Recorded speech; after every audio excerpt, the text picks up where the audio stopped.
সবাই বসো বসো বসো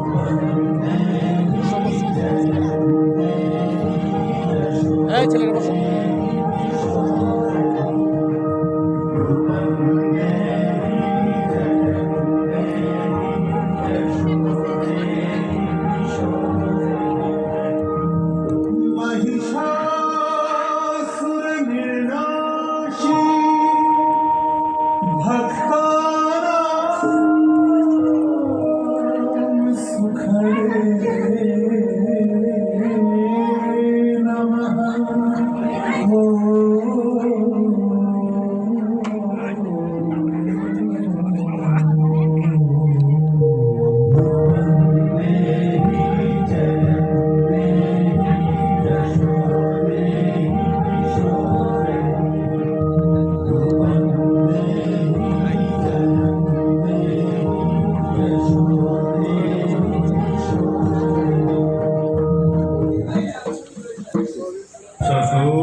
চলবো এটা চলবো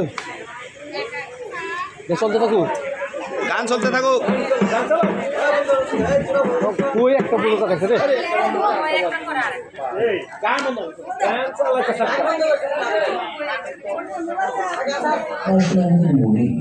আমাদের মন খুবই উৎপেলিত অথচ শান্তি লাভের অভিপ্রায় তো তোমাদের এখানে আগমন।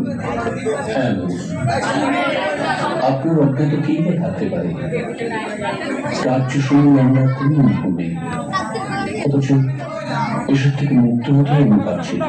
যথা আমার তো ঠিক মতো কাজ হচ্ছে কিনা, আমার সন্তান তুল্য প্রজারা সুখে আছে কিনা, গোশালায় বস্তিশালায় পশুরা সব যত্ন রাখতে পারছে কিনা, আমিও আমার পরিবারের চিন্তা থেকে নিজেকে মুক্ত রাখতে পারছি না প্রভু। আমার স্ত্রী পুত্র আত্মীয় স্বজন কেউ কেমন আছে এই চিন্তাই সর্বক্ষণ, অথচ তারা তো তোমাকে অর্থরূপে পরিত্যাগ করছে। তা সত্ত্বেও তাদের প্রতি আমি স্নেহার সত্য কেন? হ্যাঁ ভগবান, এই একই প্রশ্ন আমার। এই সবই দেবী মহামায়ার লীলা। দেবী মহামায়া এই সংসারে তিনি তো একমাত্র নিত্য, এই জগৎ প্রপঞ্চ তাঁর লীলা। এই মহাদেবীর লীলার কথা কিছু বলুন। মানব কল্যাণে দেবতাদের কার্যসিদ্ধির জন্য দেবী বারে বারে আবির্ভূত হন। এই পৃথিবীতেই তাকে অবতীর্ণ হতে হয়। দুর্গতি নাশিনী দুর্গা তাকে হতে হয়েছিল দুর্ধর্ষ মহিষাসুরকে বধ করার জন্য। সে বহু পূর্বের কথা। পশুপ্রাণী অন্ধের পুত্র মহিষাসুর তখন মেটাতে পারে, সেই বয়সে সে হয়ে উঠেছিল ঘোরতর দেববিদ্বেষী।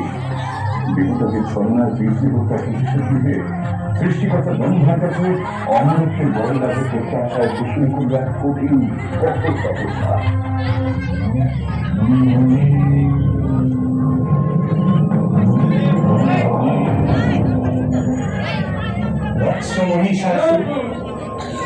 তুমি আমায় মুগ্ধ করেছ বৎস, তপস্যা ভঙ্গ করো।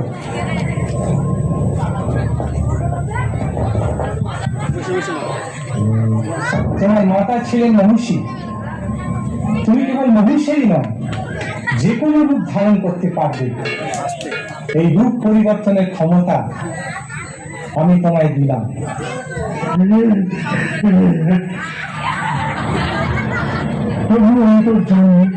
আমার মনোবাসনা আপনি নিশ্চয়ই জানেন।